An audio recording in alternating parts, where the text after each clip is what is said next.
published number.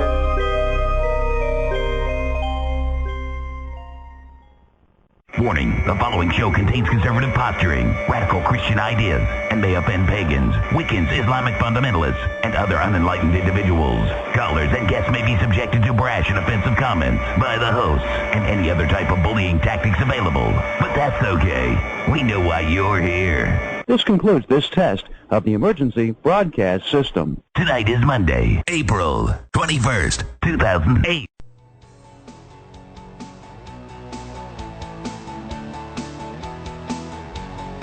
What up, Wotu?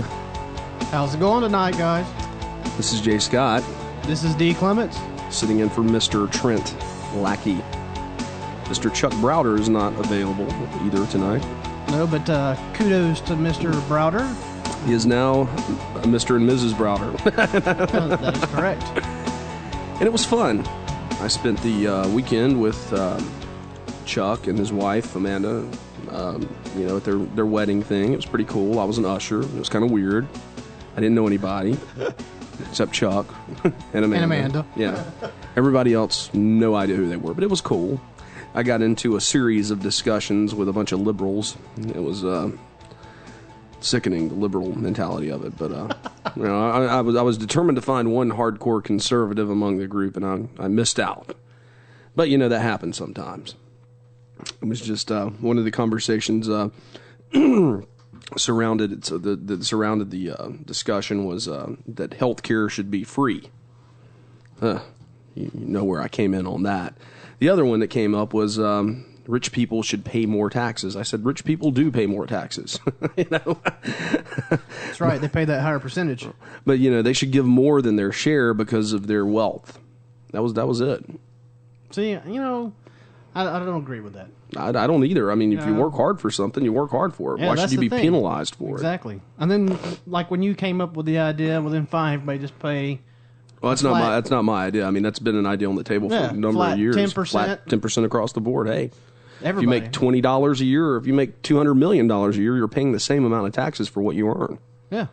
Or what about a fair tax? And in the end, they would be getting more tax money because the people who made more would still be paying in more. Yeah. So there we go. Ding, ding, ding.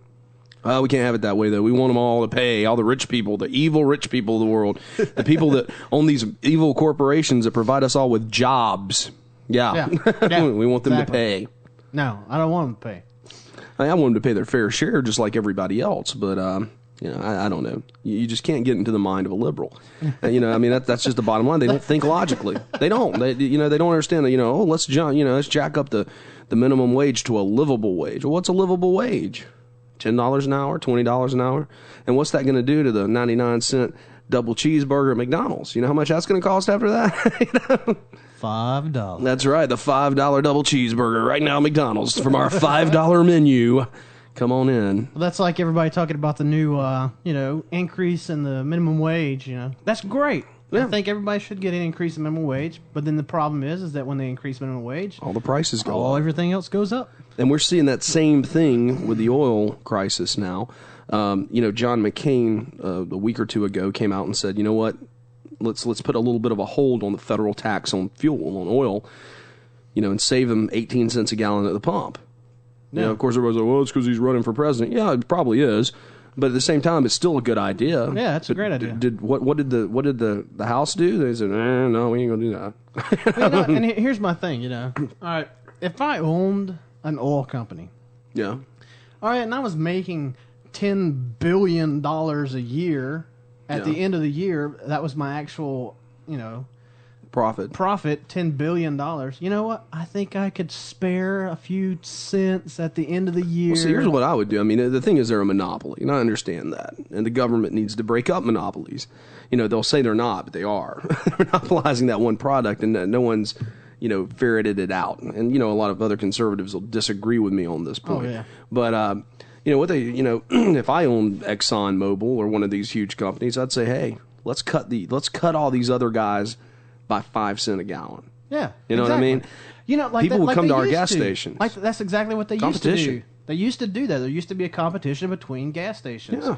And then you have people who would drive across town to save a whole, 15 or 20 cents. Hey, man. You know, more power to them. Exactly. If they want to make the trip, go for it.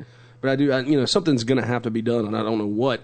Alternative energy is one way to do it. The way that I would propose that we do it, it would be to go after, these OPEC people. Yeah. Because they're not producing at the rate in the refinery process that excuse me, they're not producing at the rate that they were. They're not going at full production here. They're trying to screw us. And the way that we need to take care of the situation is to come in and say, okay, fine, we're not buying oil from OPEC for a month. Yeah, buy it all from the U.S. Yeah, keep our own stuff that we sell, and I know we resell. We sell more than we're probably making more money off of it. Yeah, we are. Because we sell most of it to Japan and China, Russia. Well, there you go. Or buy from Russia or use our internal oil reserves and then tell these people, you know what, we're cutting you off at the knees. And then in a month after, we don't buy any oil from you. Yeah. Well, see, this is my biggest problem with it. Then we can negotiate. It's the fact that we have the refineries to refine all the crude oil and turn it into actual gasoline and diesel and all that stuff. But the plants are so old. Yeah, because they haven't built any in so long. Exactly. And I'm like, well, why doesn't the government help you out? Do government subsidies give you loans to actually upgrade the new plants? Not even upgrade, build new ones. Or build a bunch of new ones, and they're like, oh, it takes 5 years. Well, so what? Yeah. Start on it now. Start on it 5 years ago. Yeah, start on it now. Though, get it built, and then, that helps small business compete again. Yeah. By giving a little boost. That's like all these hybrid cars that are out. Yeah. I saw the new Chevy, I guess it's like a SUV type vehicle. Uh-huh. And it's the hybrid. Oh, I think I saw the commercial for that. 20 miles to the gallon in the city, 20 miles to the gallon on the highway. I'm like, okay, how am I saving money? Yeah, that can't be right. Because if that was on the sticker. Really? Yeah, 20 miles in the city and 20 miles on the highway. I'm like, I'm going to still buy the big gas guzzling machines. Yeah, sure. Because I can at least get 26 miles to the gallon on the highway on it. That's really weird. I'll have to check into that. That is odd. Huh. Yeah, and that would, like you were talking about with alternative fuel, everybody's wanting to go to ethanol and all that other stuff. It costs just as much to process it. Of course it does. And it's still not really beneficial to the environment. And it's actually worse on the government subsidize or contract farmers because now all the corn that they used to grow for feed to sell as extra, now they're growing for fuel. Now they have to grow it all for fuel. I say we just go up to Alaska and drill some holes. Yeah, I mean, why not? I'm sorry, guys. Alaska is huge. It is huge.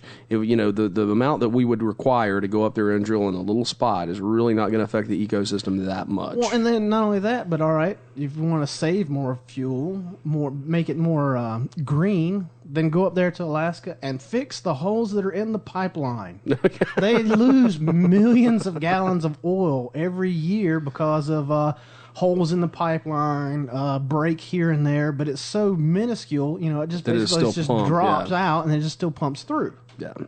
And it's like, I want to go up there and, you find the one like old crotchety man who's up there who's like got it tapped. Yeah, exactly. I'm getting my oil. That's right. That would be you if you lived in Alaska. That would be me. Like, I found a hole here. What are all these buckets for? Nothing. I'm just taking a little here, a little there. I'm getting what's owed to me. I'm keeping it off of the ground. That's right. I'm being eco-friendly. You are, and you really would be. But they have so many other versions of cars that we could run that all the car manufacturers buy up and won't put out there. Yeah. Like there was a car that they came out with, I think it was like 10 years ago, that actually ran off of compressed air. It was a motor that ran off of compressed air. You filled the tank with compressed air. It ran. Instead of it having an alternator, it had like a pump that actually repressurized the tank. So that if you never turned the car off, you're fine. You never ran out. Wow. So what was the first thing that happened? A big, car manufacturer came, bought it. Yeah. We got to keep that away from people. Exactly. Got to keep that technology away. It's kind of like the pharmaceutical companies. We've got a cure. No, you don't. Not anymore. We got to keep selling drugs, brother. We'll buy it. Yeah, it's awful. It's awful. And then what really gets me is that the people, because then it just comes down to the dollar. You know, because the people who make that car or whatever should try to go out and sell it on their own or whatever. Even if it costs, like a standard car cost over $30,000 now anyway. Yeah, I agree. Could have gone out and made their own vehicles and sold them and just made a little bit of money at a time, and eventually would have caught on, and then we had all those cars. Oh, yeah, I agree. But then the big car company comes and goes, yes, I'd like to write you a check for X amount of millions of dollars. And your first thought is, sure. And your second thought, after you thought about it for a little bit, is, great. And the third thought is, man, I'm going to have a great time in Hawaii this year when I move there. So, I can understand that. Yeah. We'd like to apologize for everyone. Fortunately, our guest that we were having on tonight decided to cancel on us last minute. So yeah, we will be bringing somebody on around 9, though, that you guys will like. Our number toll free, 1-877-722-7382. That number is 1-877-SCARE-YOU2. Or 336-996-1596. That's local. That's right. Yeah. Or toll free and free. Canada, toll free in Canada and U.S. I don't think it's toll free in Mexico. I really don't. I don't know. But you know what? I'm not going to drop down there to find out. Oh, come on. Cross the border, D. Go in there illegally, see what happens to you. I guarantee you one thing. Exactly. You're not going to get free health care. You might get a free stay. Yeah, at the prison. Oh, man. So anybody feel free to call in, share your thoughts with us here on World of the Unexplained tonight. Yeah. Been getting a lot of emails from a lot of people. Yeah. Complaining. Well, we're going to get those podcasts up. Yeah. We promise.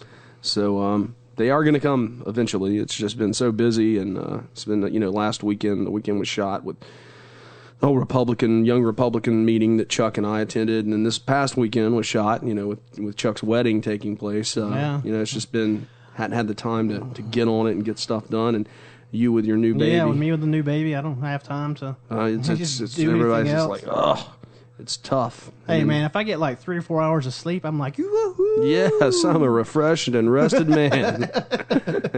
Oh, we got a caller now. Yeah, just bring him on in. Let's see here. Caller, you're on the air. Hey, it's Ron from Raleigh, man. Hey, Ron, what's going on? Not much, guys. How are things with you? Good. Pretty good, man.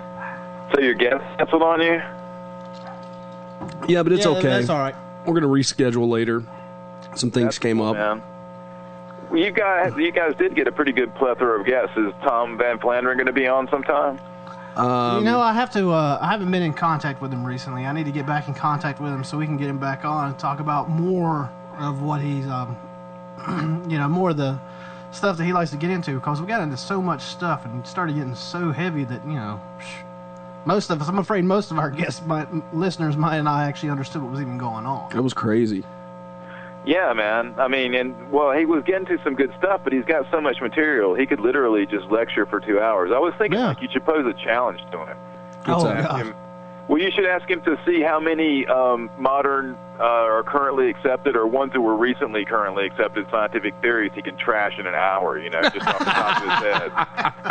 Yeah, because like the whole six of them easily. Like the whole Pluto now becoming what is it? It's considered it's not a planet anymore. Yeah. It's a planet now. Yeah, and a lot of other crap. You can tell he's a government scientist. Government scientists are like the internet, or finding stuff in a library card catalog. You got to know exactly what you're looking for, and then you get all the quality information. But you really got to ask him sometimes, because I was afraid we didn't do him justice, because heck, he had so much material that it was hard to actually come up with questions to ask the man.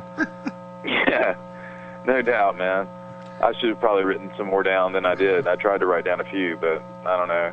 But I was going to say, you guys were mentioning Alaska and oil. There's also, have you noticed all the seismic activity off of the Aleutians? The whole Aleutian chain is like constantly having one big seismic event over the whole week. No, I haven't heard anything about that. Yeah, well, it didn't make the news. And then there was, what was the other one? The New Madrid quake, the 5.1 that was felt for like 100 miles in every direction. That's a lot of... Well, there was one there in Idaho or Illinois. I think Illinois. I'm not sure. And that was like a 5-point something or other, I think. I just briefly heard about that, briefly. Well, I think that's where they said New Madrid was, and that may have been up north. I really haven't had time to check it out. I had to go back to work, so I was on like a temporary layoff, and I was loving it. You know, I was reading stuff on the internet, doing all this stuff, and then my boss called up exhausted, and she's like, "Oh, you guys, it's time for you to go back now." And I was like, "Hold it, I thought it was until next week." So, that's when you go, do I get paid extra for coming back early? Yeah, exactly. Yeah, well, it was like 2 days before the Barack Obama thing. We never did finish that on the other conversation we had about went to see Michelle Obama, Barack Obama, Senator Obama's wife. Yeah. At Reynolds Indoor Coliseum at NC State University. How was that? It was amazing, man. She was as good as any professor. I mean, she's I think she's a Harvard Harvard Law School graduate too, right? Wow. So, all these lawyers everywhere. I know. Good gosh. If I'm wrong, boy, I'll certainly hear from it. But I mean, what I'm saying is she was able to take the people that were there and address them properly, and work it up. It was political, but she was very much a representative of being loving her husband and saying the things that she thought were best about him. But she was very articulate in the way she spoke, and I could definitely see her going straight into the White House and being some outstanding asset. Whereas, can you imagine Bill Clinton going back into the White House and come on, man, a 4-year party, man? Come on, the first man, here, dude, the first man. He'd be loving that life. I know. He spent a lot of time at the UN. He probably spent a lot of time trying to recruit interns. Be hanging out at the water cooler all day. Well, I just have a thing for the media. What they've done here is they've just demonized Hillary Clinton so much.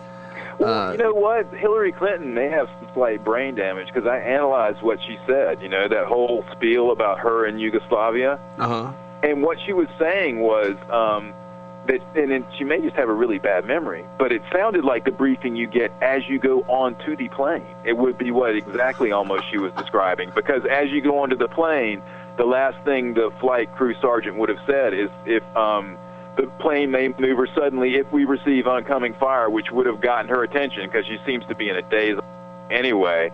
And then he would have said something like, duck your head down low and go quickly into the vehicles. You got to stay inside to protect you, because she would have been a target.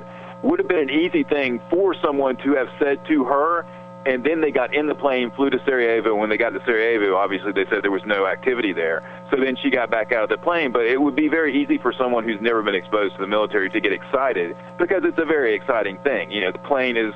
it's got the back, you're going up the ramp, they close it, and they're taxiing down the runway. And, of course, it's the military. They take off. And the C-130s are notorious. At least I wasn't airborne, but I've heard stories back in the 70s when there were drafty airborne dudes. And they said back in the day it used to have this auto-leveling feature that used to go up and down and up and down, and there'd be like 100 guys packed in there. And then one dude would barf, and it would go across the plane, and another dude would barf, and another. And pretty soon people were just throwing up all over the place. So I can see if she was flying in and out of combat with a crew like that, could be terrifying almost. So, it's like, it sounded like it was so hazy, but it sounded, having been in the military and gotten off a plane just once or twice, that it sounded like something she might have heard. So I'm like, why trash people on these minor points? There's a lot of things that people could be talking about doing. And I can reiterate, I support Senator Obama, but I also support taking all the presidential candidates and putting them into some kind of civil defense fundraising public relations group. Did you see the Pat Robertson and the Reverend Pat Robertson and the Reverend Al Sharpton on? Yeah, their little ad or commercial they did together. Website? Did you guys catch the website for that? No, I didn't catch the website. I saw the commercial and I was like, the only time those two would ever come together. Yeah, no, well, that's what they were saying. It was like, it was funny the way they put it together. I haven't seen it. Trying to say it's important to be aware of what the government's putting forward as the cause of the bizarre things, weather-like things. So. Well, Ron, we're gonna let you go, bud. We've got to take a break, and feel free to call us back later tonight. Yeah, man. Sure, put out the call, man. If no one else is out there, I will. I don't know why these people are so shy. They used to call in all the time. I have no idea. Maybe I've terrified them off. I doubt that, man. I doubt that. Well, look, we'll talk to you later tonight. All right, man. All right, man. Take it easy. And that was Ron Paul Hunter from Raleigh, North Carolina. Trent Lackey just showed up. Mr. Lackey. He's wearing an orange shirt. A bright orange shirt. And he's making some kind of animal noise. All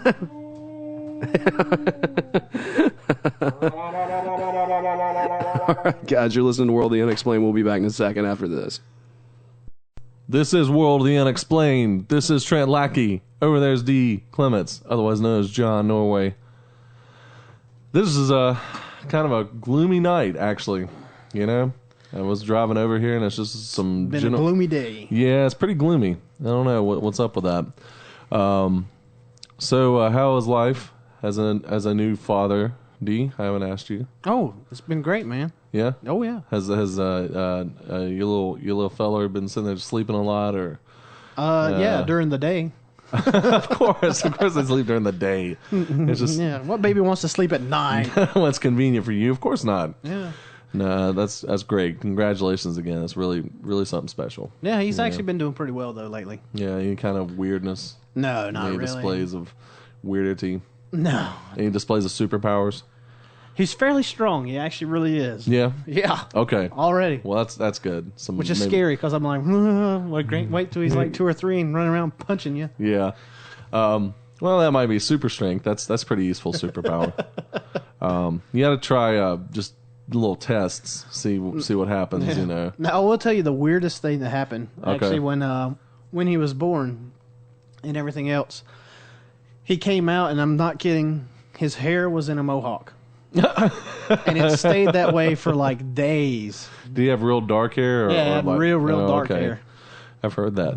But it was really funny.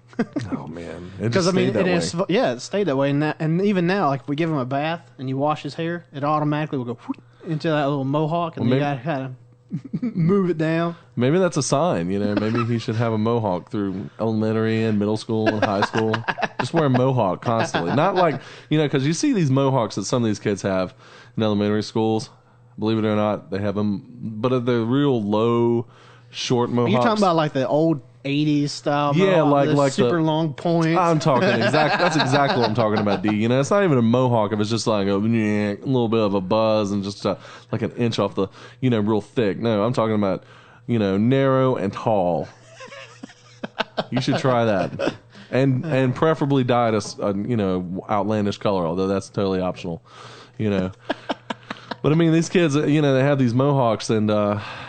They remind you of the Road Warriors. You remember those guys? The wrestlers, Hawk and Animal? Oh, yeah. I can't remember which one had the mohawk. I don't remember But either. it wasn't really a true mohawk, in my opinion. You know, it was just kind of that low, flat thing that they have. And I just don't agree with it. It's not a mohawk, guys, unless it's high and tight and narrow. But, oh, yeah, once again, also congratulations to our absent producer, Mr. Browder. Yeah.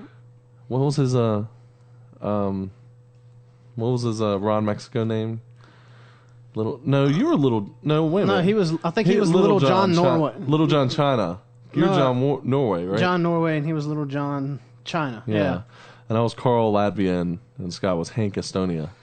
We were private investigators back in the day, in the 60s. On the other side of the Iron Curtain, you know. That was long ago and far away, comrades. Anyway. What's been going on paranormal stuff? You've been keeping up with things? Unfortunately, no, I haven't really been keeping up with much. Yeah. I should probably stop drumming. That's really loud I and would annoying. stop that, yeah. Yeah. Okay, go ahead. Anything with you? I mean, have you kept up with anything? Anything out of the ordinary happen with you? Or happen in the news that you can think of? Oh, well, I saw this pretty neat show about the Sasquatch Beyond Science on Discovery Channel not too long ago. It was really, really interesting. You know, and of course, the only Sasquatch photo you think of is the Patterson film. You know, that's the real famous one in the 60s of the Sasquatch walking and it's all grainy and everything. You know, that's the real famous one. You mean the one that looks like a guy in a monkey suit? No, it's not really. Yeah, Scott. It does kind of look like that. But it's not. How do you know? Well, okay. I think he's a guy in a Larry's Giant Subs outfit. Have you really looked? Have you ever really taken a close look at that video? No, I haven't. Well, first of all, one of the most shocking things that you'll find is that the monkey suit has breasts. If you look at it, no, I'm serious. No, I'm not. I'm told. Look it up on YouTube. They can make the monkey suit with breasts. Why would they do that? Though? To make it more lifelike. In the '60s, to make it more lifelike. Monkey woman. Monkey woman. Yeah.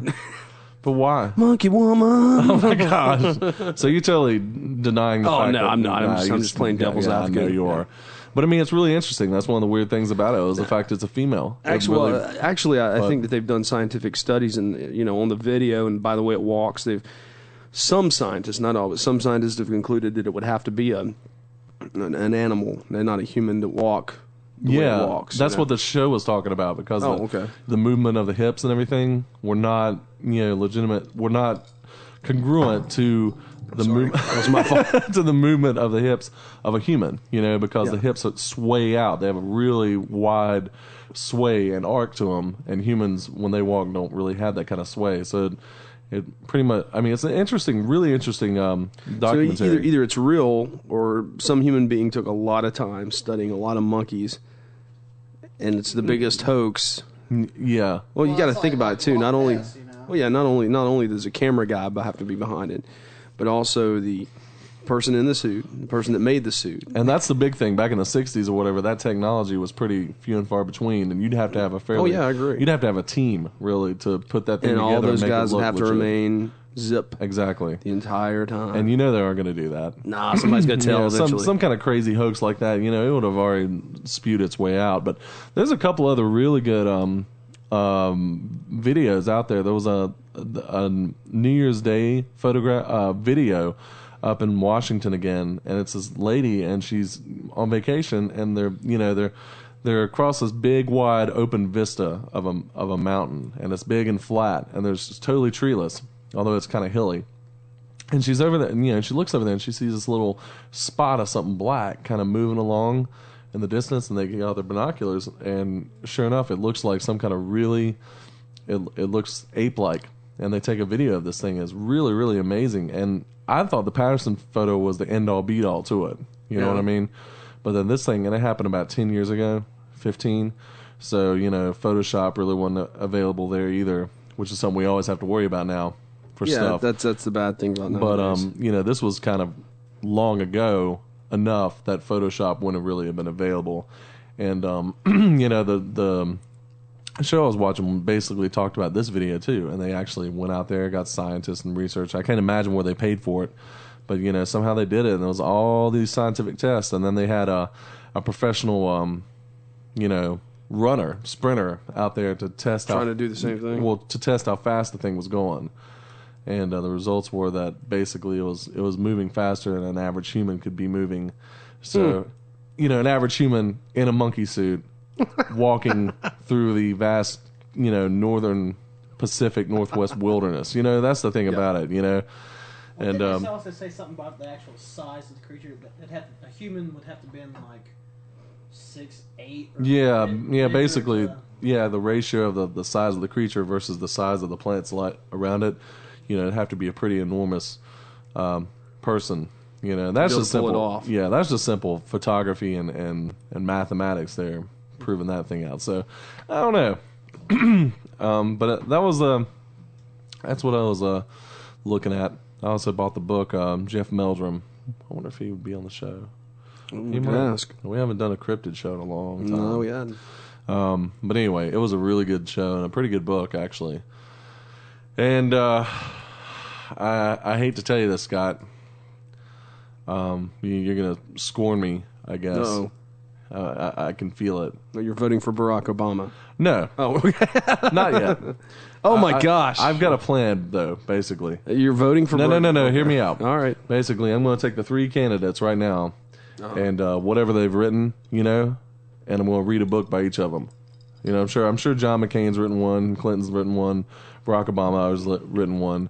And, of course, the first one I found was the Obama one. That was the easiest to get to. Yeah. But that's basically what I'm going to do. I'm going to read a book from each one of the people, and then just kind of... I don't know if McCain or Clinton's written a book. I don't know. Oh, I'm sure Clinton has. You would think Clinton's... Well, I mean, I don't know. Yeah. I'll have to check that. But I think that's kind of neat, because if they have, then you can get something more in-depth of what they are than just a 30-second soundbite on TV. You know what I mean? Yeah. So anyway, no, I'm not saying I'm voting for Obama yet. No, but I am reading this book. Well, no, I mean, not until I've read the other ones. Done enough research on the other people. I'm going to be kind of open-minded about it. Let me ask you some questions then. Okay. Let's hear it. Do you think healthcare should be free? Do I think healthcare should be free? Yeah. Where's the money going to be made for the doctors? Yeah. So there's no incentive if the healthcare is going to be free unless they get government money. I didn't even have to tell him this. See, he got it already. Yeah, but we're who's going to pay for it? Well, look. My major in college was with Eastern European studies and the politics of the Soviet Union. Sure. And they had healthcare that was free. And and it was great stuff too, wasn't it? No, it was crap. Exactly. It was horrible. Basically, what it came down to is just like anything where everything's free and open. You're not going to try as hard. Well, that's what Barack Obama wants, and so does Senator Clinton. They both want free universal healthcare. And see, there's another thing too. I don't think healthcare should be available for anybody who's not a citizen.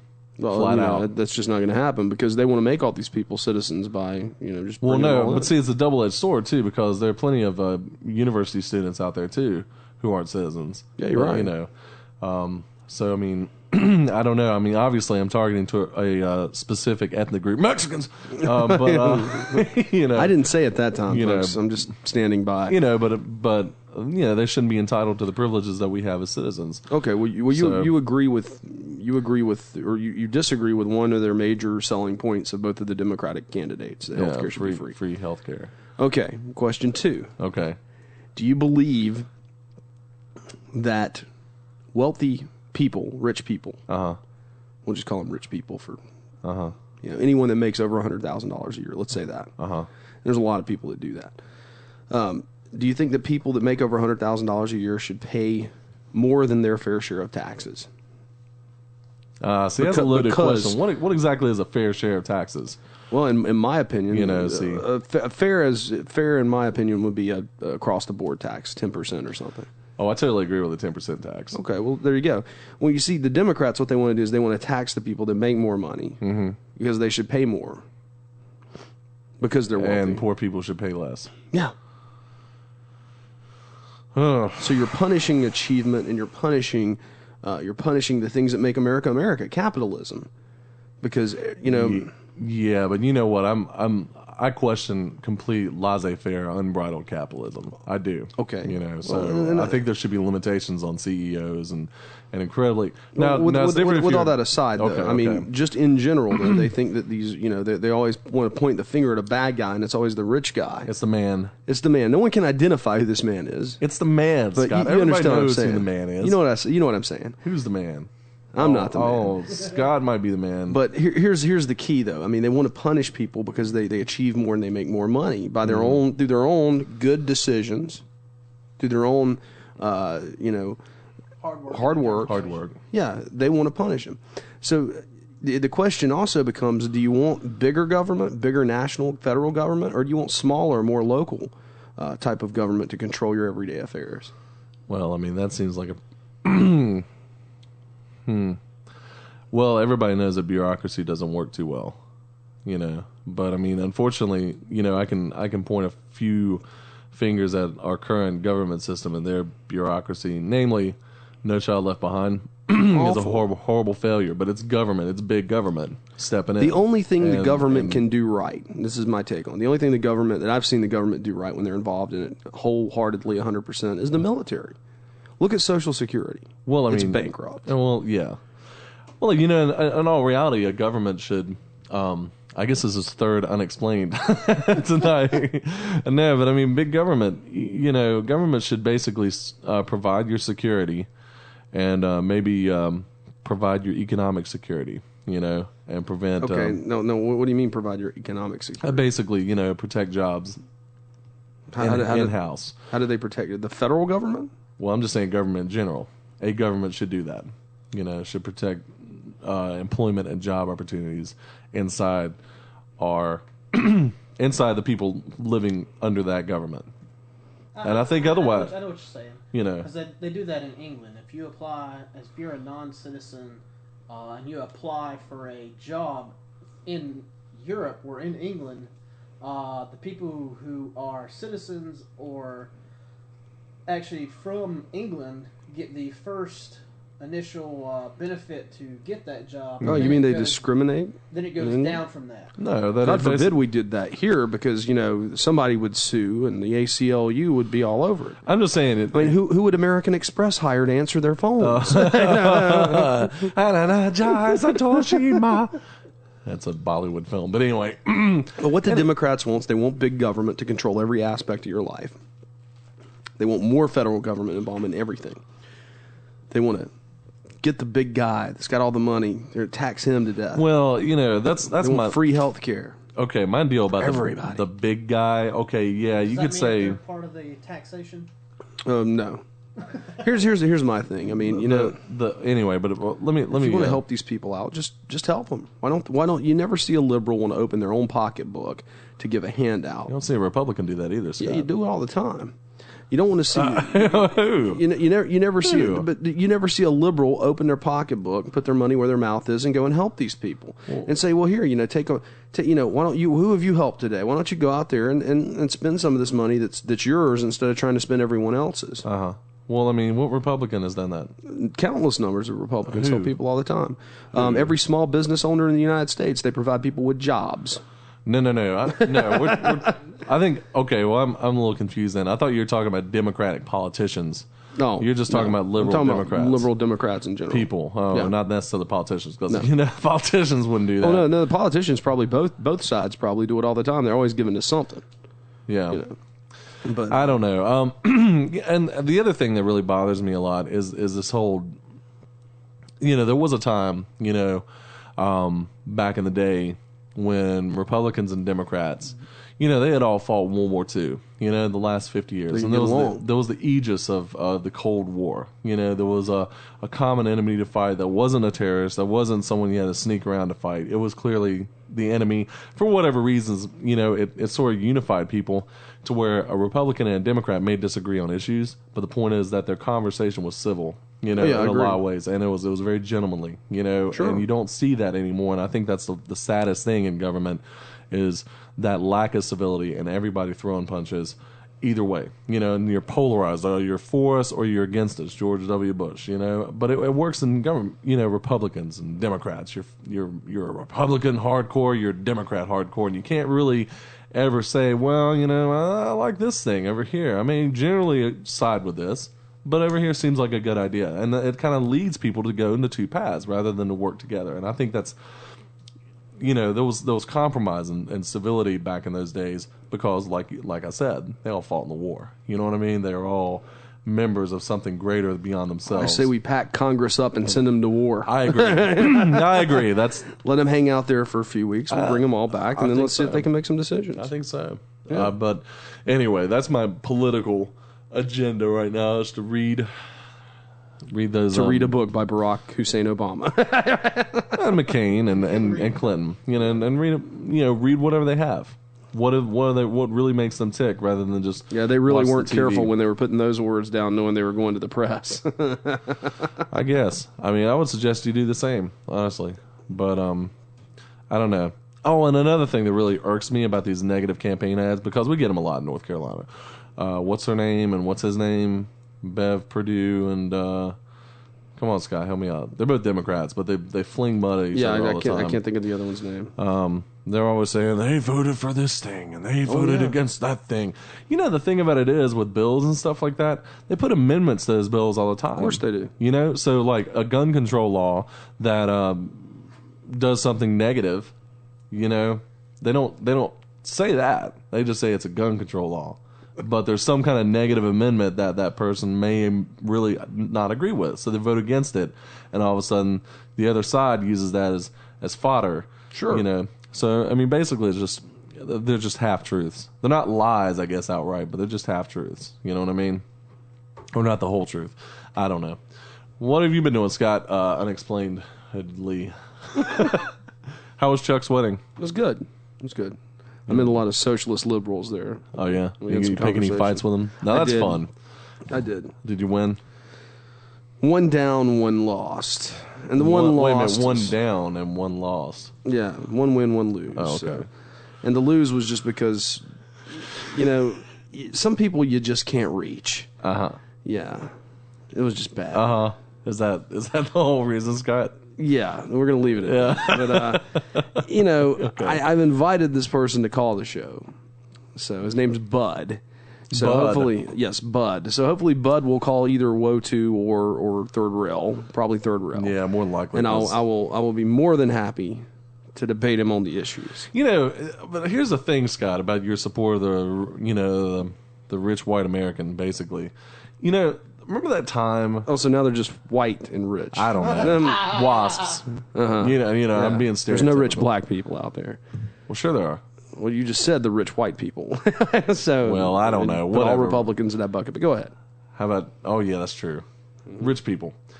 I remember a couple of times, that you were put off by their general snobbery.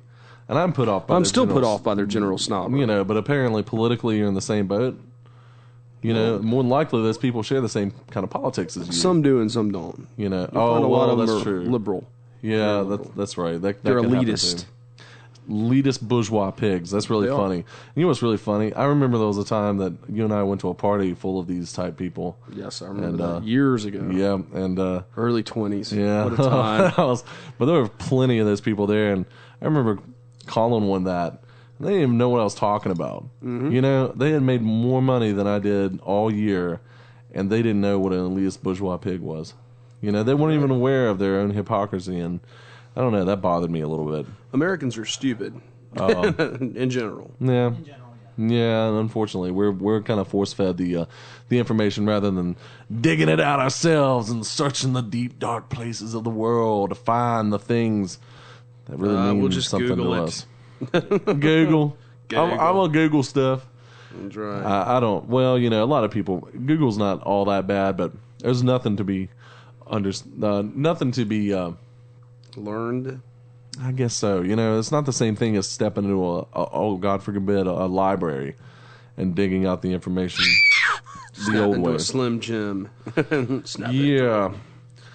So we're it's time for a break. We'll roll it for a little bit. Okay. Well, let's play a little game. You want to play this game, Scott? Sure. What are you doodling? This is something Scott does a lot. I mess with things. You can hear me like that or that. I have this black Sharpie marker, and I just doodle aimless. He doodles drawings. Do you have some other doodles that you're not doodling on now, like past doodles? No, from other shows. Yeah.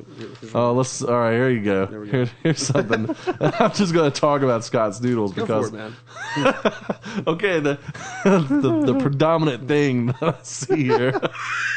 Isn't it awful? It's hilarious. It's great though. There's a number of look like houses and then maybe military barracks. I mean, wouldn't you agree? Those kind of look like barracks, maybe. Okay. There's some kind of a bicycle. Yeah, BMX bicycle actually. A BMX bicycle. A pair of flip flops maybe, or I don't know. They're just some random shapes that I was just putting together. A lot of just random shapes. Right. And then your mind sort of forms them into things, and then there's a little tumbly toy. Looks like a little. I don't even know top. what that is. That's what I'm saying. And here's a little cartoon. Looks kind of Peanut-ish. It's like one of the Peanuts characters. What would you call that Peanut character? D. You have a name for it? What do you think? What's the one that used to always call the other one Mister all the time? Oh, not Peppermint Patty, Lucy Sally. What is that? She wore the glasses. Yeah. Sir, Marcy. Marcy, that's it. And it looks like there's some kind of time spiral, like Doctor Who-ish thing. That's what I. Dun-dun-dun-dun-dun-dun-dun. That's great. I should. Well, no, I better not. And it looks like some kind of oscilloscope thing right here, like some kind of medical thing, and another kind of laser beam blaster. Laser beams. That's what I get out of it. Lasers. But my favorite one. The Alan Parsons Project. My favorite one is this kind of chubby looking guy picture here, just kind of blank face and slick back hair. Yeah, you like that. He's just a dude, and I mean, he looks like somebody both of us know, actually, vaguely. I'll just write it down. because we don't want to use real names, but I mean that's basically what it reminds me. Wow, it of. actually does remind me of that person. Don't you think? I mean, it's odd. Yeah. It's very strange, you know. I've been trying to find that person too recently. Yeah, really? I'll tell you about that off air. Okay, and then here's this looks like a Mayan blood god, basically. What? Right there. It looks like something off of a Mayan temple. I mean, that's what I think. Yeah, kind of like Easter Island kind of stuff. Yeah, like a Moab deal going on there. But that's basically Scott's doodles. I mean, you know, they make no sense. Yeah, they're like Chewbacca. Yeah, and the spirally thing. And Dan Rather. I won't do it. But it's weird. Yeah. We're going to break. We're gonna get a break. We're gonna bring back somebody cool though. Okay. All right, we'll be back in a little bit, guys. And here we are again. World of the Unexplained. 877-722-738222. 877-SCARE-U2 is the number toll free. 336-996-1596. You know, I meant to mention, I did mention, I guess, to the person we were talking about. Right. Well, I hope we find them. I hope we do too. Interesting. Old friend from back in the day. Yeah. You know, it's remarkable how well that doodle looks like that person. It is now really that I think about it. You know, there's maybe it's just your correct, sir. subconscious mind, you know, manifesting itself. Long, you know, and this actually, I said Mayan blood god, but why would you draw something like that? It looks more like something from a gotcha ad from you know what I'm saying? Yeah, skater surfboard things that were all the rage back in 8th grade. Keanu, and then maybe that BMX bike. You know, so you're having a little bit of regression there, maybe, perhaps. I don't know what the military barracks are about. Yeah, well, you know, and maybe that was a little window to the flashback. To the flashbacks, yeah. Yeah. What do I know? There's more. Examining my subconscious mind with Trent Lackey. And this guy, I'm sorry, what the heck is that? I have no idea. That's crazy. It's like a dude with glasses and an enormous beard. He's like a mad Chuck. Maybe so. Or a mad scientist from like the 19th century. Anyway, I don't know. You should probably. We lied to you about the guest thing because apparently that guest is also unreachable. Unreachable. It's just unreachable. It's just not a good night. Nah, it's the rain. It's the gloom. It's the gloomy gloom rain. And doom. It's the glame. The glame. The glane. You know. Yeah. If you compile the words gloomy and rain together, you get the word glane. Yeah. Well. You know. I don't know what I want to talk about. I'm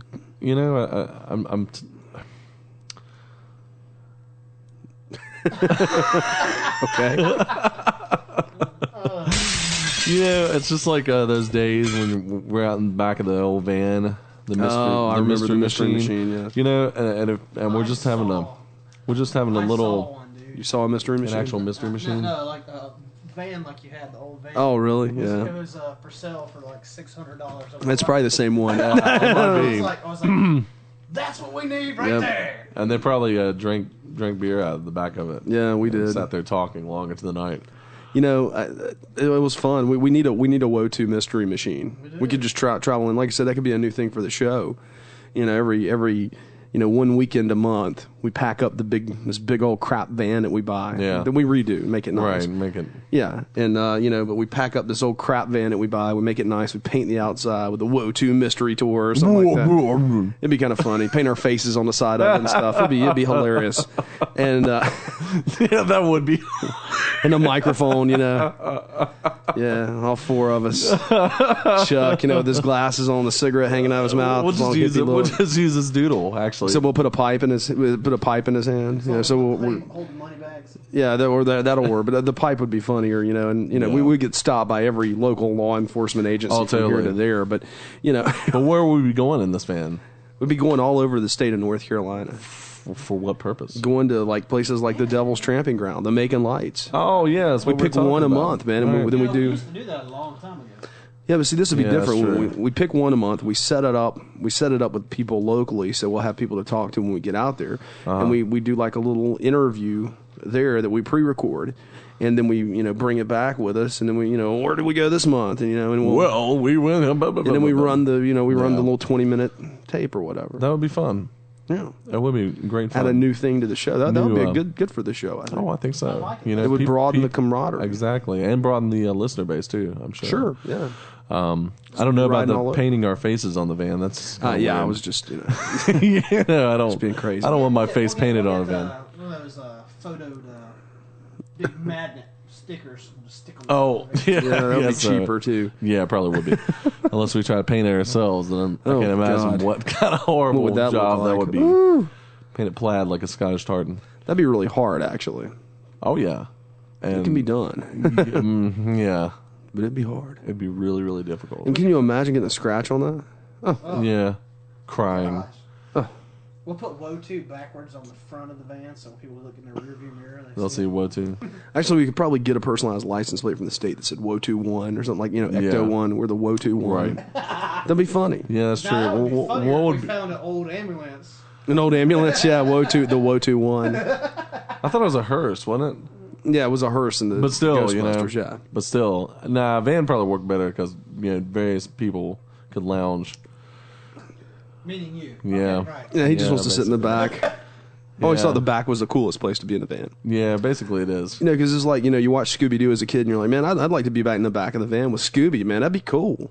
You got all that room. You can hang out. Yeah, Yeah. who drove the mystery machine? Was it Fred. Fred always. Steve, did you say Steve? Yes, I did say Steve. Steve, the member of the of Scooby Doo that we've never heard of before. No, this guy named Steve. Steve's a troublemaker, The sixth. Yeah, He's the wily Steve. one. He's always He's only in 3 episodes. coming up with preposterous. If you hadn't seen them all, then you missed Steve. Steve, that's Steve. But you had Fred and Velma and then Daphne, who we all knew Fred had a thing for, or at least he should have. And I don't know. He wore a cravat, man. that's true. Fred may have been a little bit, Like Left center. light in the loafers there. yeah, left to center. Yeah. Left to center. Yeah. And the other thing that always bothered me with Scooby Doo What's was the that? fact it was always some dude in a mask. Yeah. That always disappointed me. It's like, why can't it ever be like the real, real deal? deal. It's not some guy trying to scare it's away a people kid's from the gold cartoon, mine. man. It's like, It's always Old Man Withers. yeah, it's Old always Man that Withers. guy or whatever. But it couldn't be like a real actual ghost. Why not? That totally I think because it kind man, of it down the whole people that were they don't really want to into scare the paranormal. kids. It's a kids show, man. But it should. It's about overcoming your fears. When we go and we find real ghosts, we'll have Scott screaming in the background. I'll scream like a little girl and run. Sure, record that. I'm down with that. Just Zykes, come on, Scooby, let's get out of here. just like in G.I. Joe, nobody ever. We'll have Scott and Merlin. Oh yeah, that's true. It's me and Merlin. Merly Moo. That's his new name. That's my new name for him, Merly Moo. Just like in G.I. Joe, nobody ever got shot. Obviously, that makes sense because war. They is got not- shot. Nah, but no one ever died. It's like Right. every single one of them managed to jettison their vehicles before they blew up. Every time. Every time, all the time. Yeah, It sort of painted an unrealistic portrait of war. I think, just like it's a kids' cartoon. just like ghost hunting with Scooby Doo. It's always some dude in a mask. It's unrealistic. I don't know. Thundercats was always my favorite because Mumra scared the crap out of me. Yeah, Moomra was a scary guy. He scared the ever living crap out of me. He was a scary guy. And Thundercats seemed a little more serious somehow, like a little darker. Because it was Japanese. Maybe so. It might have something to do with it, but yeah, Mumra, the ever living I source. always thought that that old what's his name? What's the guy's name? Help me out here.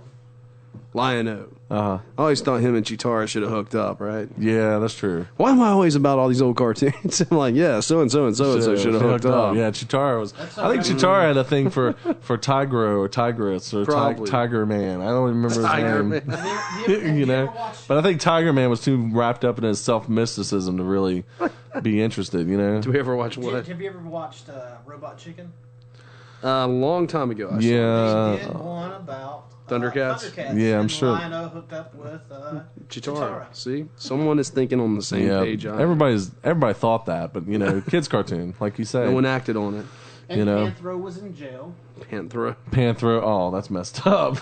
Yeah, because obviously, not going to go any farther than that. But and then there are the kids. Kit and Kat. Yeah, They were kind of dumb. Yeah, I always thought that, maybe because it was a kids' cartoon, it's like, oh, let's throw some kids' characters in there. That way the kids can think that they're the kids' characters and the but thing. They weren't kids. They were all like 100 and some years. Yeah, that's true. That's true. I hated Snarf. Snarf. Yeah. Snarf. It's like Orko from He-Man. What was purpose do you serve, Orko? What do you serve, Orko? What do you do? What are you, anyway? It's like Snarf. What are you really there for? Except to look It's like cowardly. a liberal. They're hanging out for a handout.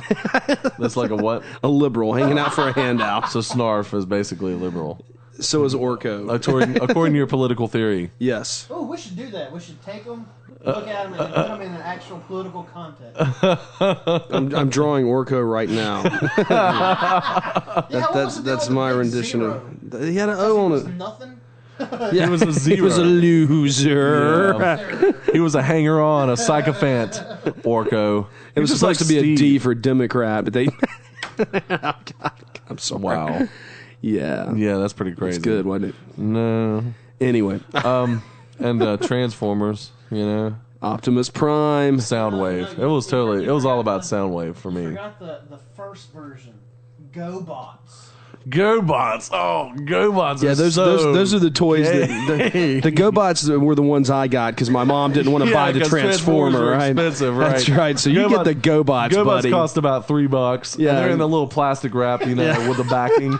Transformers came in a nice big box with with cool stuff on it. GoBots they need to have guns. And the cartoon reflected that because they shot laser beams out of their hands. fists. Yeah. So you show up to the playground with a GoBot, and your buddy's got like the Optimus Prime with a edition. huge hand cannon. Yeah, or he's got Megatron, which turns into a hand cannon. And I got Air Force One. I got the airplane Leader One. I've got two GoBots. They shoot blasters out their hands. That's right. I mean, oh, how cheesy is that? They were so cheesy. But there was a third version of this Transformer phase that was sort of like a combination between GoBots as far as cheapness, but Transformers as far as coolness. Really? And they came out of Japan, and they're called Converters. And they're actually based off of anime characters, but they transformed. And they were so awesome. And you didn't see them very often, but they're really, really cool. They had all the real intricate detail and design of Transformers, but they're about the size of GoBots. And they were based off of anime characters, and they're called Converters. And they were really, really awesome. They never had a TV show, but I wish they had a. Now China makes some. It's called Poison Your Children with the Lead Paint that we have on our toys. Oh, I got another cheesy one that was just horrible. Mask. There was a show that I had many toys from. I had like 6 different vehicles from Mask. Oh yeah, man.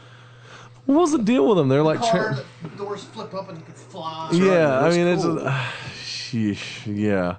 It was cool, man. I guess. Okay, well maybe. I liked Voltron. Yeah, well, Voltron who didn't like Voltron? Oh yeah, here's a really bad one that I just hated. It was what was it called?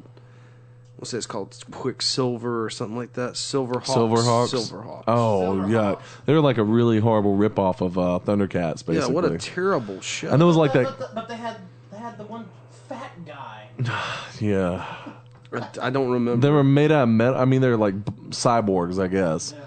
That was their deal. What an awful show. It was like. Hey, if anybody else can think of one, give us a call. Oh, Yeah. that's true. Why not? Lines are open 1-877-722-7382 or locally 336-996-1596. If you can remember any cheesy cartoons from the 80s or really cheesy cartoons in general or cool ones, that we have not covered in this very erudite and academic discussion, by all means, give us a call 1-877-722-7382. Or losers from cartoons like Orko and Snarf. Lame things that you always thought were lame in the cartoons. That was a good point, actually. Well, what else was I always thought Storm Shadow was cooler than Snake Eyes. I don't know. Snake Eyes was pretty awesome because he never spoke. You know what I'm saying? Yeah, there was something kind of cool about that. The fact that he never said anything and you didn't know anything about him, and he was just completely like this complete riddle, mystery, enigmatic character that came in and. Yeah, but Storm Shadow looked cooler. Well, granted, I think Storm Shadow did look cooler, but I think I think Snake Eyes was cooler because you didn't know crap about him. You know, who did he work for? I mean, it could mean he's an idiot, so he didn't talk. I mean, he's screwing things up, man. Storm Shadow was pretty. No, I'm sorry. Snake Eyes was pretty top dog. You know, he was all covert ops and super spy.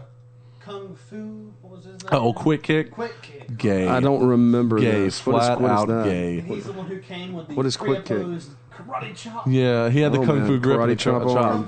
Yeah, he didn't wear a shirt and he didn't wear shoes and don't he had remember black this guy. he had black pants and like a red bandana, I do bandolier not with ninja remember stars. him. Quick Kick.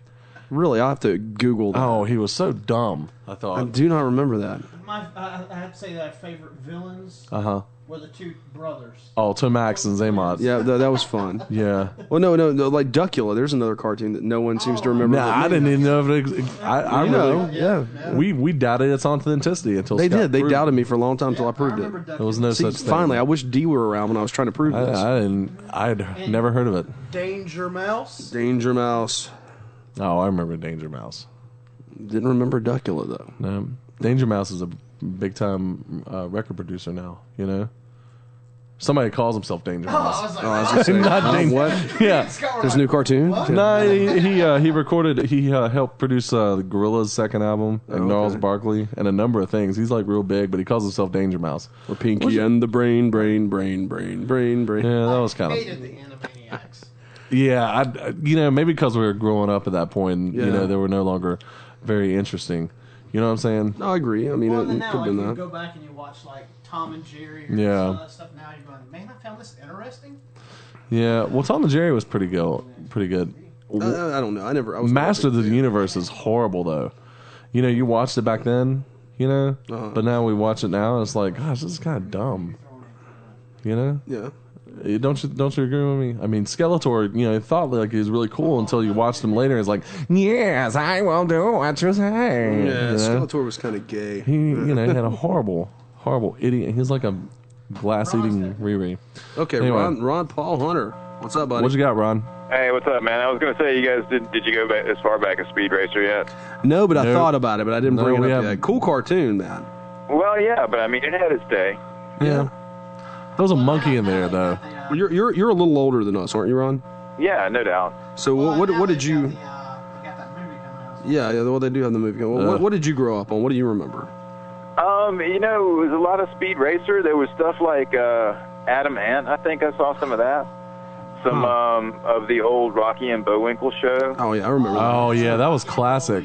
But they also had a lot of Captain Kangaroo. Like Mr. Rogers is the only survivor, but I think there used to be like a lot more dudes like that. Like in the morning, Yeah, I it was. forgot about those. Well, you're talking about growing up in rural Greenville, which is nothing but it's kind of a bigger town, but it's a lot of farming community.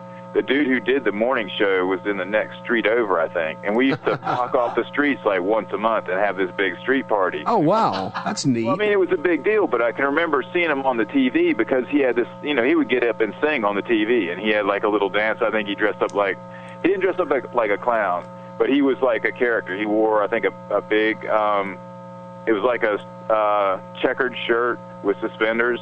And they would have the morning report. It would start early in the morning, and people would be talking about crops all day, you know. And then, of course, in the afternoons, in the evenings, you would get the national news with Vietnam, which always was a bummer. Even though I didn't know what it was, I couldn't figure out why people were fighting gorillas, you know, back in the day. Yeah. And we still can't figure it out now. Yeah, well, you know, when you're a little kid, you don't know that they're not, you think they're talking about real gorillas. And I was trying to imagine my G.I. Joe after a gorilla, you know, and I was figuring, you know, the gorillas shouldn't last very long. It should be a short war. I didn't Yeah, they don't have guns. They're just running around swinging from But trees. they shoot lasers out of their fists. They shoot lasers out of their fists, right, dude? Very true. You can't really fight gorillas like that, you know. Yeah, Fist but laser. I mean, most of the stuff was entertainment. It was all based because there wasn't as much TV back then. So, like, rolling back the amount of TV, if you want to get that way back, the most Disney on like Sunday night. And I remember as I got older in the 80s, there was like these hour-long docudrama things were pretty much the biggest thing that you could get because it was movie-like. It was like going to a movie. But before all that, the biggest thing to do was go to a movie on like Friday and Saturday night, and there was this roller rink right beside the movie theater. So if you really got bored on Tuesday or Wednesday, you could always bust out and go skating, you know, with your friends. if you had, play old video games. you don't want to go there. So You're really breaking up on us, Hold on, Ron. I think it's our line. I think it needs to be fixed again. It gets water in it about once every 2 months, really bad. We could. I mean, it's a pretty interesting conversation, though. It's fun. you guys put a bag over your end, and No, now it's cleared up a little bit. Yeah, It's like a crackling noise. Okay, But yeah, I mean, I remember seeing Thriller, Michael Jackson's Thriller, at the skating rink when that first came out, and that was a heck of a video. Yeah. yeah, skating used to be really a big thing, and that was like you could do that with a lot of your friends, or you could do it just as a date, or whatever you wanted to. But it was always fun. I don't think people are doing it. Or you say it's coming back? You think? It's coming back. It should be. People are going back to the roller rink. Huh. Well, I mean, roller skating was fun, and there was nothing wrong with it. And for some reason, it just kind of got out of favor when everybody apparently got too cool for it. Yeah. Well, that's where all the cool games were. Like Tron. Oh, don't get D. Don't even get me started on stand-up old school video games. All right, that will be another hour of conversation. Yeah, well, I mean, video games were fun, man. But most of my recreation growing up was fishing pole or BB gun, and then boom, I was out the back door. You didn't really need a TV or anything. Nah. Spend all your time in the woods. I mean, seriously, you get 3 or 4 kids with BB guns running around in the woods where they can't kill anybody. Yeah. Well, That is what a lot of kids do. That's what a lot of kids used to do for fun. Lock you outside. Go outside and play. Right. Oh, You're breaking up on this again, buddy. We're gonna have to let you go, man. Right on, man. Sorry about that. I'm sorry, Thanks Ron. for calling, though. Give us a call next week, though. Tally ho. Yeah, well, I'm on a cell. I'll try to charge it up. If you guys are dying, I may call back. Okay. Thanks, man. Good, though. See you later. I don't know what's wrong with that phone line. That's It's stupid. awful. That's something. Steve has something to do with it, Scott. Steve? Yeah, Steve. Oh, Yeah, Steve. the extra guy from... Yeah, he causes trouble everywhere. Yeah, from... Whatever, yeah. Scooby-Doo. But, oh my gosh, video games, man.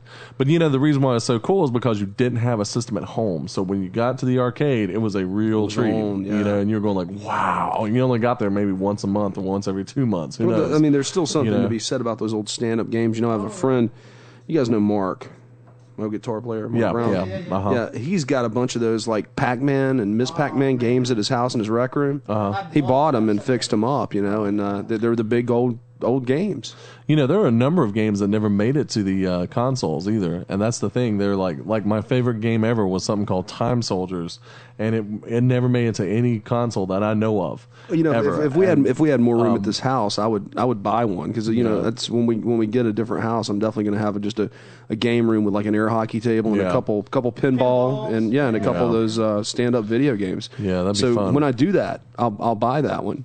Time Soldiers. Sure, I'll look for it. I mean, it's really it's one of the more awesome video games out there. It was like a late '80s video game, but it never made in the console ever. But it's, next time you're on eBay, type in pinball or stand up video game. Yeah, I'm sure they're type out that there in, and you'll somewhere. see. I mean, they're all over the place. Well, yeah, because they're huge. They're huge, and now console games have sort of eliminated that. I think it was great because you went and played games with complete strangers that you didn't know who they were.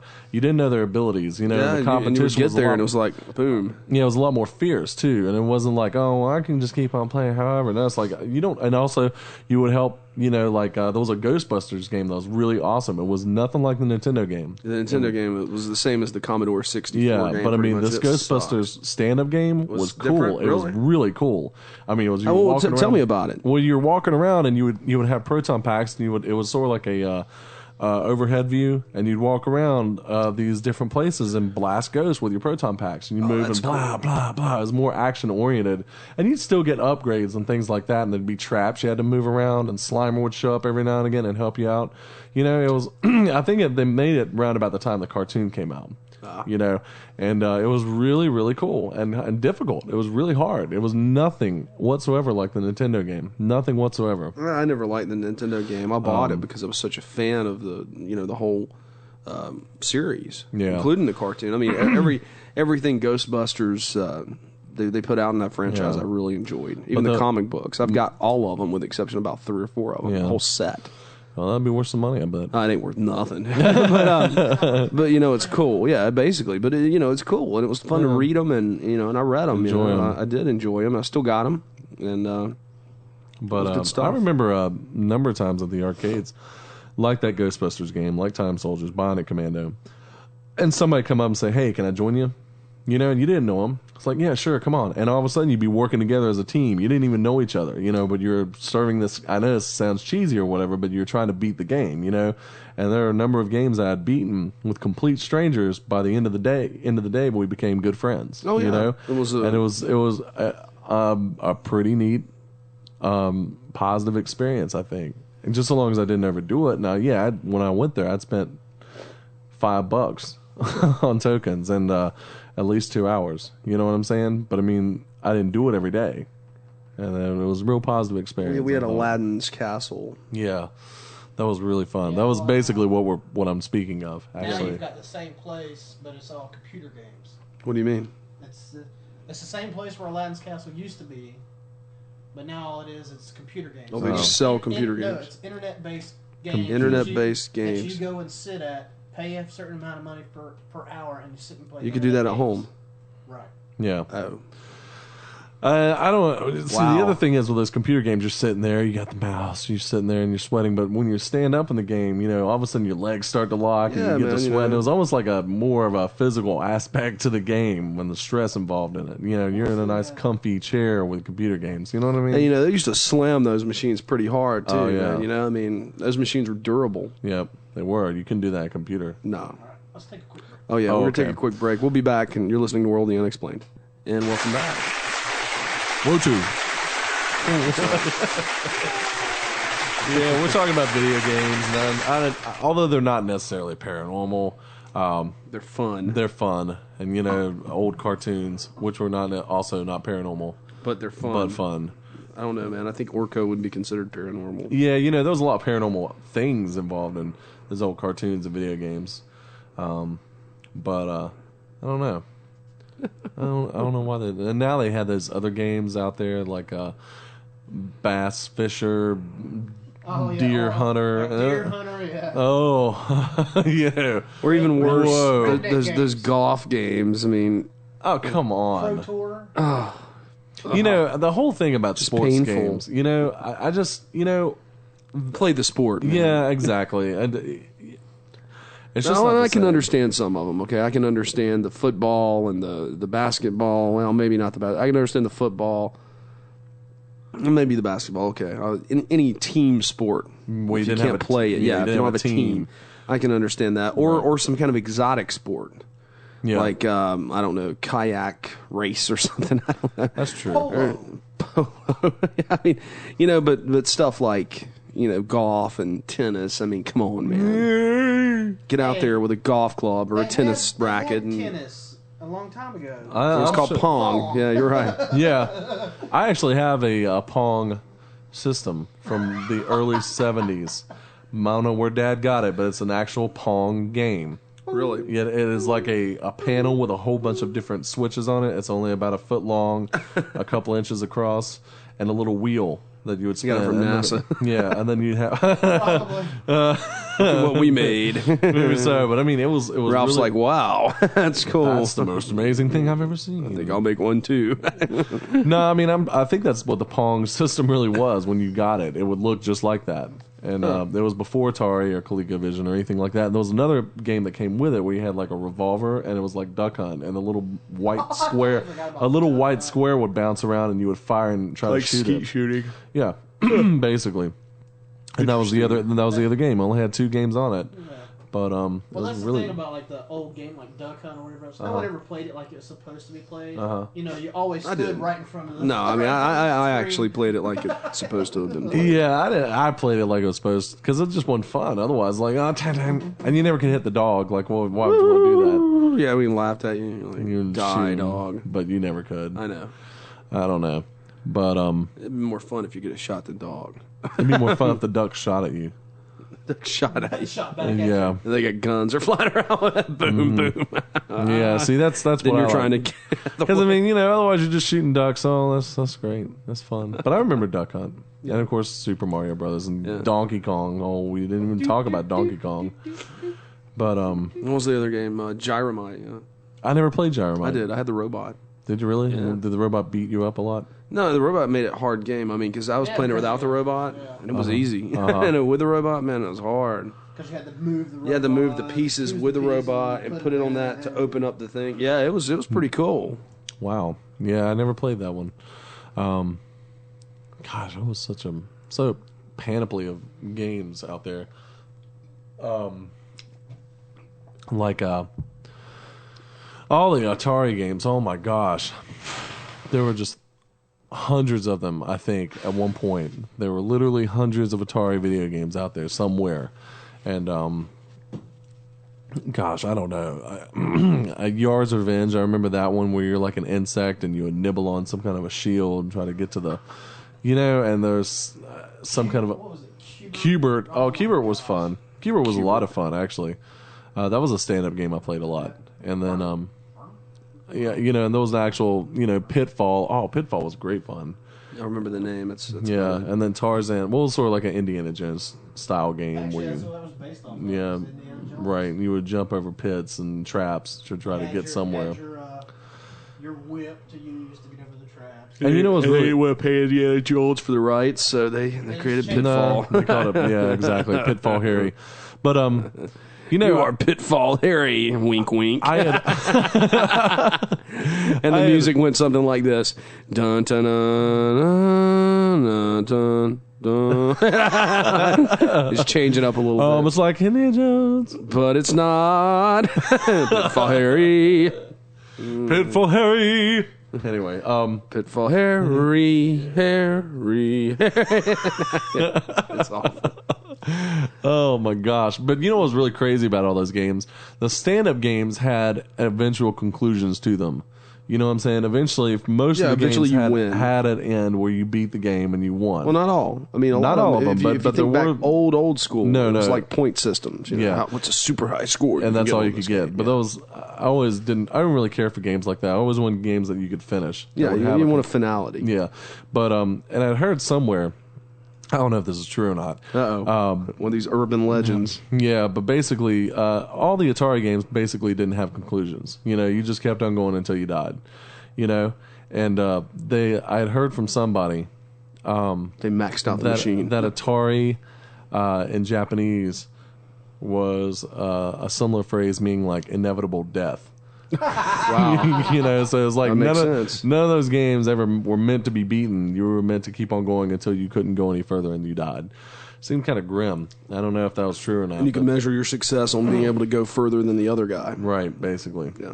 I don't know. I guess there's some merit to that too. But man, there'd be some times where I'd close my eyes after playing those games and like I'd still see. I'd still be playing the game. I don't know if that was really good for my mental makeup or whatever. But I mean, that ever happened to you, Scott? You play Ninja? I really didn't play a lot of stand-up games. I mean, I did, but I wasn't very good at them, so I'd lose a lot. And then, like, for example, if Trent and I, at our respective ages of, 12 or 13, walked into a video game thing, and I had $20 of tokens, and he had 10. Here's a better scenario. I had $20 of tokens, and he had 5. I would be done with my 20, and he would still have, like, $2.50 left. That was just the way it always was. Trent was just phenomenal at these things. I mean, he just had the hand-eye coordination and the skill that I didn't possess. Well, thank you, Scott.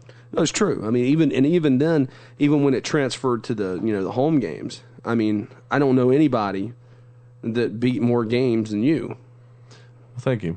I mean, just downright beat them.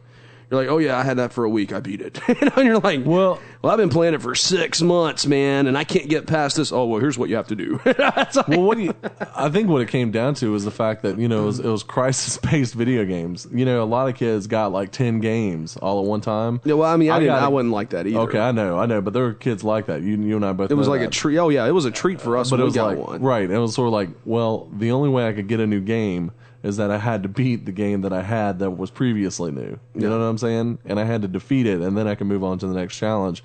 Otherwise, I wouldn't get a game. Also, grades and stuff. You had to keep your grades up. And back then there wasn't a Blockbuster you could run to, pay $5 and get it for a couple of days. That was Action Video, I remember, and I remember there were times that I would go on a weekend. Obviously my lack of a life, and I would rent one game, and I'd rent it, and I'd play it, and I would just play it all weekend long until I beat it, basically. And some games I won, some games I didn't. There was only one game that I clearly can say was the most difficult game I ever played, and it was by this I can't remember the name of the Japanese company that made it, Noke or something, or Eon or something like that. Game? Wizardry.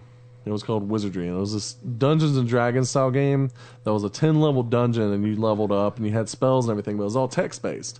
There were no flashes or anything. It's like, your character, so-and-so, dealt 3 points of damage to bubbling slime. That's so boring. It was, and yet it was so hard at the same time, and the graphics were non-existent.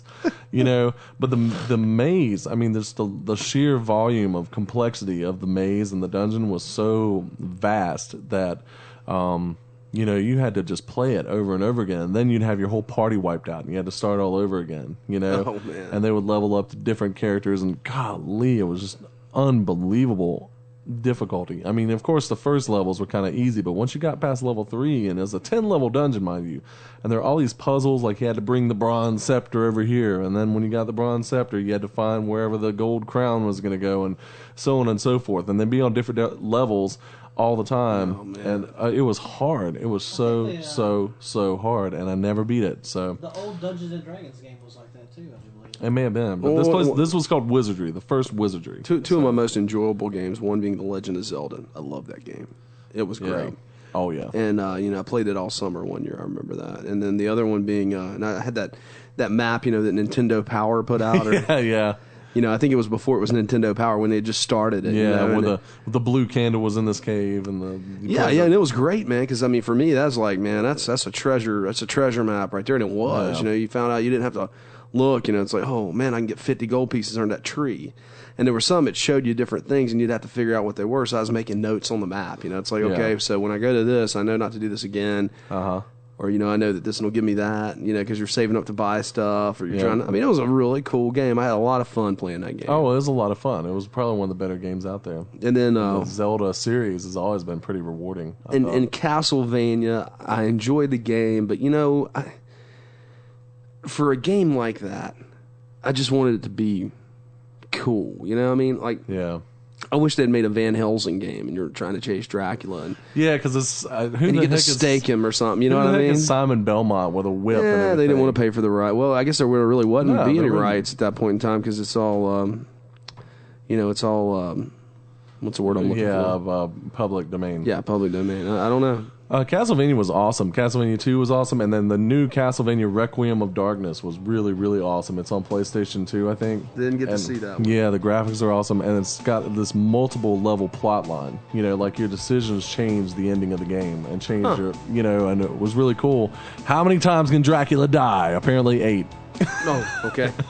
Or 10 or whatever. That was awesome. Well, guys, oh my gosh, we're almost out of time. We're out of time, yeah. It was fun tonight. It's different. Yeah. This is Jay Scott, your only JDDJ on the Omni Sound Radio 1 Network. This is Trey Lackey. We're coming to you from Kernersville, North Carolina, where we still play stand-up video games. That's right. Small town. We talk about big things. Mr. Deke Limits. We're out!